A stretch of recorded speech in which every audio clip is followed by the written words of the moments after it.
Bueno, un saludo cordial a todos. Esta es la tutoría química acerca de la guía de tercer periodo sobre algunos conceptos básicos del átomo y los modelos atómicos.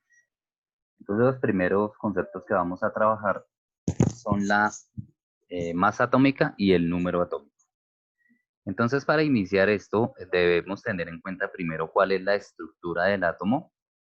El átomo presenta en su estructura partículas subatómicas. Esas partículas subatómicas, aunque son muchos hoy en día las que se conocen, básicamente vamos a hablar de tres.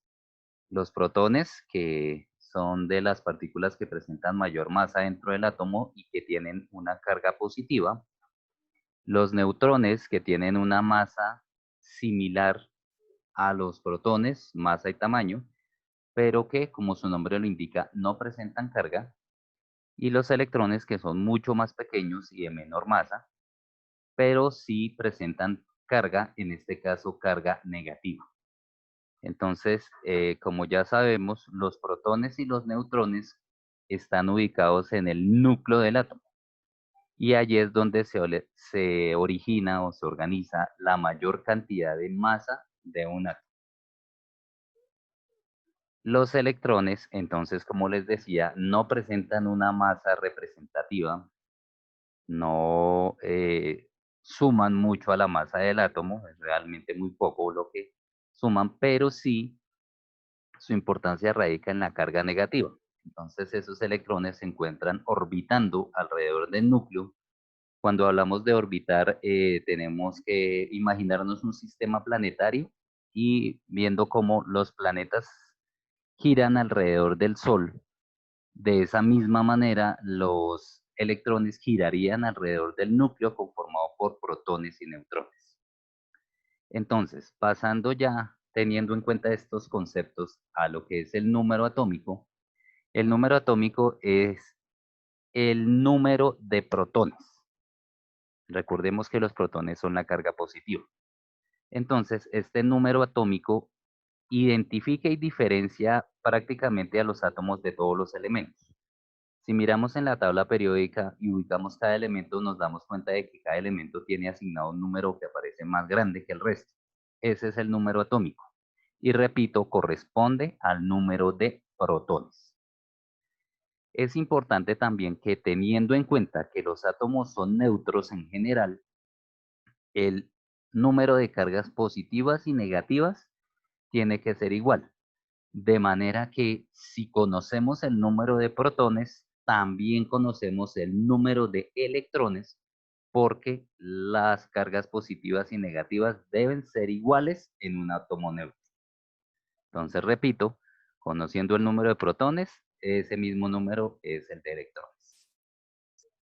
Y el otro concepto que vamos a trabajar es el de masa atómica. Entonces, la masa atómica, como indica la diapositiva, consiste en la suma de los protones más los neutrones. Recordemos que yo les había dicho que estas partículas son las más grandes y las que presentan prácticamente la masa casi que total del átomo, que los electrones realmente aportan muy poquito. Entonces, la masa atómica, repito, es la suma de protones y neutrones.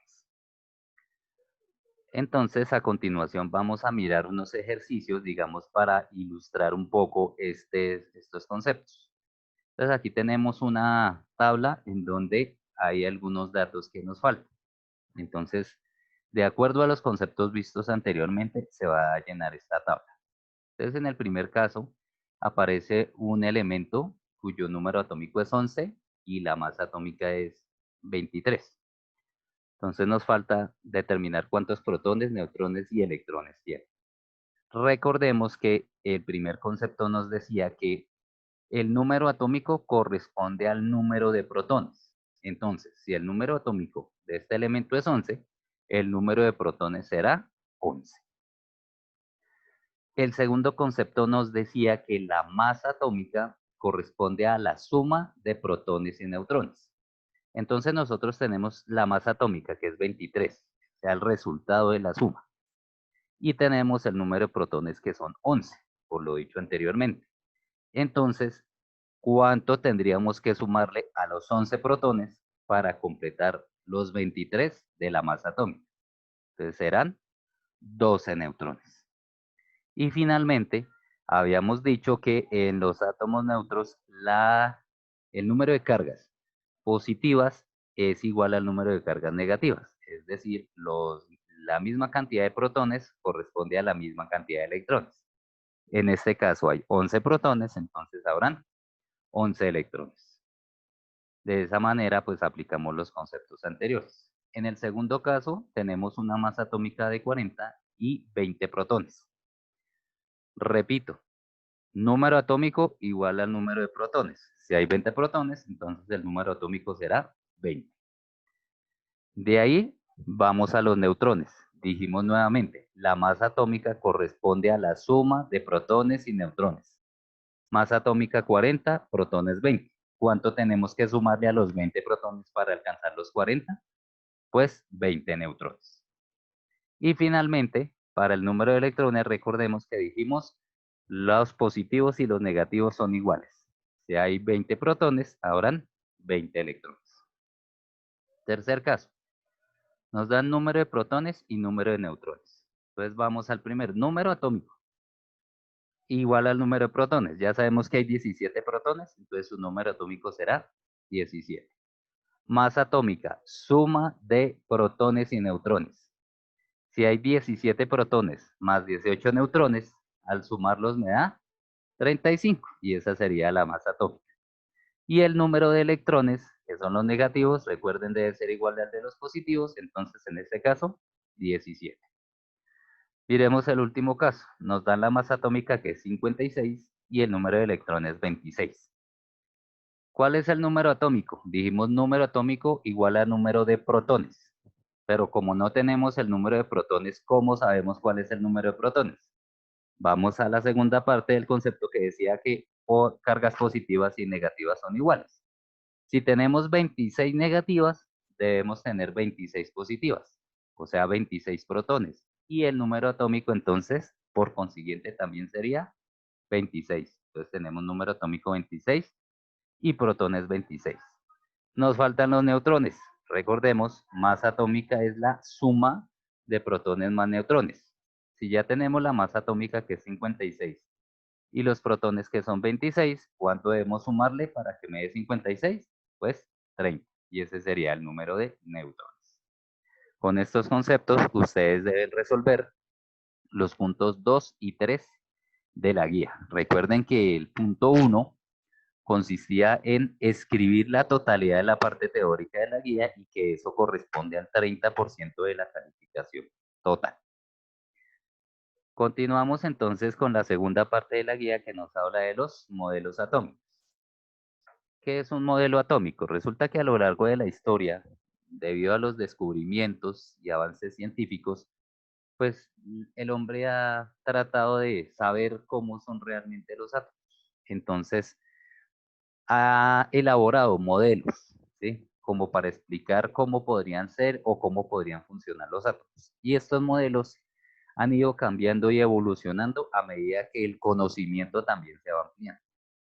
Entonces, para iniciar, digamos que el momento en que se planteó esta primera pregunta del hombre, de qué está hecha la materia, de qué está hecho todo lo que nos rodea, nos tenemos que remontar al siglo V antes de Cristo, ahora ya en la época de la antigua Grecia. Entonces estos pensadores comenzaron a preguntarse exactamente eso, de qué está hecho todo lo que nos rodea, inclusive nosotros mismos. Entonces aparecieron dos filósofos, uno de nombre Demócrito y el otro Leucipo. Entonces entre estos dos, ¿qué propusieron? Propusieron que la materia estaba hecha de partículas y que esas partículas eran indivisibles e indestructibles, que era lo más pequeño y que más pequeño de eso no podía haber nada. Y ellos a esas partículas le asignaron un nombre, un término, y es el término átomo. Átomo entonces viene de una raíz griega que quiere decir sin división. Esa fue la propuesta de Demócrito y Leucipo. Pero pues por la misma época, otro famoso filósofo, Aristóteles, Digamos que era un filósofo que tenía más reconocimiento, tenía más aceptación y como que las personas le querían más. Él dejó un poco de lado esa propuesta de Demócrito el Leucipo y hizo su propia propuesta. ¿En qué consistía? Aristóteles decía que los átomos eran partículas pequeñas con la misma forma de los objetos que forman, valga la redundancia. ¿Y cómo es eso? ¿Qué quiere decir eso? Pues resulta que Aristóteles decía, bueno, imaginémonos entonces una silla. ¿Cómo serán los átomos de esa silla? Pues él decía que los átomos deberían tener la misma forma, es decir, que eran sillas muy chiquiticas y que como se juntaban átomos en forma de silla, al combinarse y al juntarse, pues formaban una silla más grande. Entonces así era con todos los objetos. Si fuera una mesa, serían mesas pequeñitas. Una roca, serían rocas pequeñitas y así. Ese era el concepto de átomo que tenía Aristóteles. Además, él unificó unos movimientos que hablaban de unos elementos naturales que conformaban todo lo que existe. Entonces, una corriente de filósofos decía que todo estaba basado en la tierra, otra corriente en el fuego, otra en el aire y otra en el agua. Aristóteles entonces unificó estos cuatro conceptos y propuso la famosa teoría de los cuatro elementos. Entonces él decía que todo lo que nos rodea era el resultado, digamos, de la combinación de estos cuatro elementos, tierra, fuego, aire y agua. Pero además, en especial a la materia viva, él le asignó un quinto elemento o una quinta esencia. Él la llamó el éter. Y lo que él decía es que estos eran organismos vivos porque tenían como una especie de espíritu que se encontraba en ellos y que trabajaba en armonía con el resto del universo y eso era, digamos, lo que otorgaba la vida como tal. Entonces, pues finalmente Aristóteles decía, entonces, todo está hecho de los cuatro elementos y los organismos vivos pues tienen su quinta esencia o su quinto elemento llamado el éter. Estas ideas de Aristóteles y de estos filósofos eh, dominaron el conocimiento humano por más de 2000 años, hasta que ya, digamos, en la época moderna se construyeron aparatos de medida, se lograron trabajar con masas por medio de las balanzas, con medidas de longitudes, etcétera. Y esos adelantos científicos, pues obviamente cambiaron la visión de qué están hechas las cosas. Entonces aparecen, digamos, los modelos atómicos, entre comillas, modernos. El primero entonces aparece más o menos en 1808 y es propuesto por el señor John Dalton. John Dalton es considerado el padre de la química porque fue el primero en proponer, digamos, teorías químicas basadas en experimentos reales, en medidas reales, bien hechas, con unos aparatos, digamos, que daban buena precisión. Entonces, digamos que ya el concepto cambió totalmente. Entonces, para Dalton, ¿cómo eran los átomos? Los átomos para Dalton eran esferas compactas, ¿sí? Tampoco tenían nada por dentro, él seguía con la idea de que eran indivisibles. Entonces, lo que sí propone Dalton es que, como ya en esa época se conocían diferentes elementos y estos elementos presentaban diferentes propiedades o características, pues Dalton dijo, entonces todos los átomos no pueden ser iguales porque si no, porque presentarían diferentes características. Entonces él propone que los átomos que conforman cada elemento eran esferas, pero que estas esferas deberían tener diferente tamaño y diferente masa. Y al cambiar esto, pues obviamente los elementos tendrían que ser diferentes. Entonces él es el primero que habla de átomos diferentes, o sea que todos los átomos no son iguales. Y también retoma una idea propuesta por el francés Antoine Lavoisier, que consiste en la ley de la conservación de la masa o de la materia, en donde habla que la materia no se crea ni se destruye, sino se transforma. Entonces, digamos que fueron los primeros que hablaron de una transformación química, o lo que conocemos hoy en día como una reacción química. Esto, como les digo, fue en 1808, entonces casi 100 años después, más o menos 90 años después, aparece el siguiente modelo. Y este es el propuesto por el señor J. J. Thomson. Entonces, para la época de Thomson, él ya pudo hacer experimentos con electricidad, que ya se había descubierto, con radiación, que de alguna manera ya se había adelantado investigaciones sobre eso. Y gracias a esto es que Thomson se da cuenta de que el átomo no era una esfera indivisible, como decía Dalton y los demás, sino que el átomo sí se dividía y que dentro de él habían otras cosas, otras partículas. Entonces, Thomson descubre los electrones, descubre la carga eléctrica negativa y por consiguiente, como los átomos deberían ser neutros, entonces él es el primero en hablar de cargas positivas y negativas. Eh, ¿Cuál es el modelo de Thomson? Como lo vemos en la ilustración, el modelo de Thomson consistía en una esfera, como decía Dalton, pero esa esfera tenía una carga y es una carga positiva, digamos. Toda la esfera tenía una carga positiva. En esa esfera, incrustados, como si fueran las uvas pasas en un pudín, decía él, estaban los electrones con su carga negativa. Y ese era básicamente el modelo de Thomson. Entonces, en el punto 4 de la guía, donde hablo de que describan o que hagan una línea del tiempo de estos modelos atómicos, por favor, entonces van a tomar todos los que están en la guía y escribirles en esa línea del tiempo la información lo más completo posible, les recomiendo. Y en el punto 5 es un cuadrito donde hay que poner sí o no. Entonces, si ustedes ven, hay una casillita donde dice tal científico habla de núcleo o no habla de núcleo, habla de cargas o no habla de cargas, habla de electrones o no habla de electrones. Entonces, ustedes de acuerdo a esta explicación van colocando sí o no.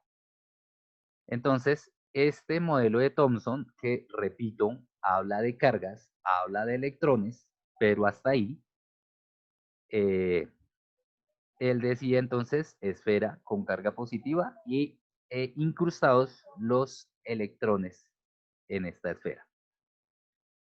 Luego aparece en 1911 el señor Ernest Rutherford. Ernest Rutherford era estudiante o alumno, mejor, de J. J. Thomson. Fue su alumno más brillante. Tanto es así que por medio de otros experimentos, él determinó que la teoría o el modelo atómico propuesto por su maestro, pues no era cierto.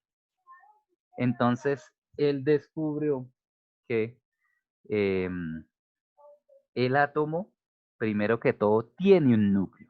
Rutherford es el primero que habla de un núcleo y de una corteza. Es decir, que el átomo tiene un núcleo con carga positiva, él decía que ahí se alojaban los protones, y que estaba la mayor parte de la masa del átomo ahí, y que alrededor, en la corteza, digamos, estaban los electrones con carga negativa. Pero entonces, solamente vemos aquí la parte del núcleo de los electrones, y el resto del átomo, ¿qué es? Pues según Rutherford, el resto del átomo es vacío, totalmente vacío. Entonces, digamos, nosotros podemos hacer un símil de cómo se imaginaba Rutherford esa relación entre el tamaño y la masa de un protón y un electrón, eh, imaginándonos una cancha de fútbol. En el centro de la cancha vamos a poner un balón de baloncesto y alrededor de la cancha, en toda la línea que la rodea, vamos a poner bolitas de copor muy pequeñitas, ¿sí? De las pequeñitas. Entonces, primero que todo, la masa y el tamaño de un protón comparado con un electrón es como si comparáramos el balón de baloncesto con la bolita de icopor chiquitica. Entonces, igual, si en el centro de la cancha está el balón de baloncesto y en las líneas que rodean la cancha están las bolitas, el resto de la cancha, ¿qué sería? Pues para Rutherford decía, el resto es vacío, no hay nada. De esta manera podemos decir que más del 90% del átomo es vacío, no existe, no hay nada. Entonces, este es el modelo atómico de Rutherford. En cuestión de un par de años, ya dijimos este es en 1911, se descubrieron toda la parte de radioactividad, de radiación, entonces ahí en la guía hablamos de Becquerel y de los esposos Curie, y también se descubren los neutrones a cargo del señor Chadwick. Entonces, en 1913 aparece otro modelo, el propuesto por el señor Niels Bohr. Entonces, ¿Bohr qué propone? Bohr dice, sí, efectivamente, como decía Rutherford, el átomo tiene un núcleo, correcto, pero en este núcleo ya Bohr incluye protones y neutrones. Y dice, sí, ahí está prácticamente la masa total del átomo. ¿Sí? Alrededor están los electrones, pero ¿qué es lo nuevo que introduce Bohr? El concepto de órbitas. Es decir, que los electrones no se mueven ni se ubican donde ellos quieran, sino que Bohr propone el sistema, el modelo atómico estilo sistema planetario, donde alrededor del núcleo vamos a tener órbitas, ¿sí? Estas órbitas. Y esas órbitas, él les asigna una energía determinada. Entonces dice que estas órbitas son niveles de energía y que esos electrones se mueven en estas órbitas, en estos niveles de energía. Entonces, la órbita que está más cerca al núcleo es la que tiene menor energía. Y entre más vayamos alejándonos del núcleo, la energía irá aumentando. Entonces, ¿qué más dice Bohr? Los electrones, mientras tengan esta energía, pues van a permanecer en su órbita. Pero si de pronto algún electrón adquiere mucha energía y ya sobrepasa la de su nivel, es posible que pueda brincar al siguiente nivel y llegar a una energía mayor o a un nivel de energía mayor y así sucesivamente. Este es el modelo de Bohr. Entonces, eh, ahí, digamos que en el cuadrito del último punto, simplemente es donde se habla de órbitas por primera vez. Y ya finalmente el modelo actual, el propuesto por Schrödinger, Heisenberg, Sommerfeld y otros científicos, entonces ya no se puede representar prácticamente con un dibujo, sino ya se representa es con una fórmula matemática. Aquí les voy a presentar otra diapositiva. Miramos el último, que es el modelo cuántico. Entonces, el modelo cuántico ya habla de probabilidades, es decir, ¿en qué consiste la probabilidad? Lo que dice es que nosotros dentro de un átomo no podemos localizar con exactitud dónde se ubica un electrón.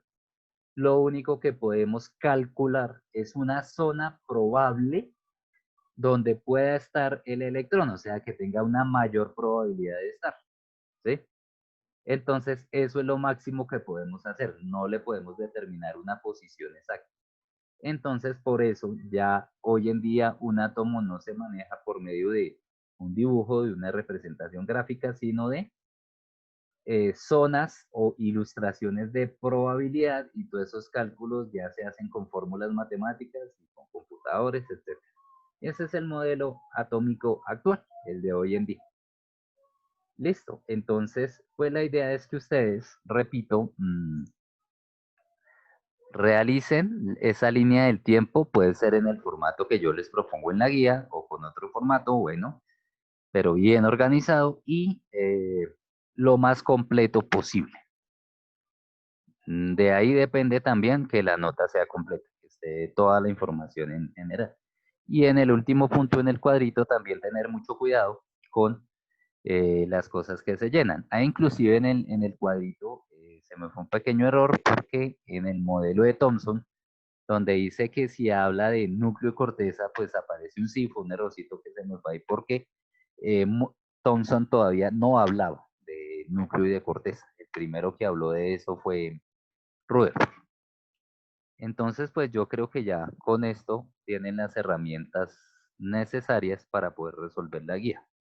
Les recuerdo que deben enviarme evidencia de la parte teórica y de las actividades, de las dos cosas, porque toda la teoría escrita en el cuaderno, recuerden que corresponde al 30% de la nota. También, digamos, aparte de la evidencia, que obviamente debe ir en el cuaderno manuscrito, eso no es imprimir la hoja y pegarla al cuaderno, yo no les acepto eso, sino que tiene que ser copiado, ¿sí? Manuscrito. Lo que sí les acepto es de pronto si no quieren hacer los dibujos y tienen la posibilidad de imprimirlos y recortarlos y pegarlos, pueden hacerlo, si no los dibujan, eso no tiene ningún problema. Eso con respecto a la parte teórica. Y las actividades sí las pueden presentar en el cuaderno o en un formato digital, en Word, en PowerPoint, bueno, en cualquier formato que se les facilite, si lo prefieren, no hay ningún problema, y me la envían. Lo importante es que envíen todo completo. Entonces, espero que ya con esto no haya eh, más inquietudes y de todas maneras, pues cualquier cosa me comunican por favor por medio del correo electrónico. Estaré atento a sus comentarios y obviamente a resolver las dudas que vayan surgiendo. Entonces, bueno, muchas gracias y estaré atento al envío de sus actividades.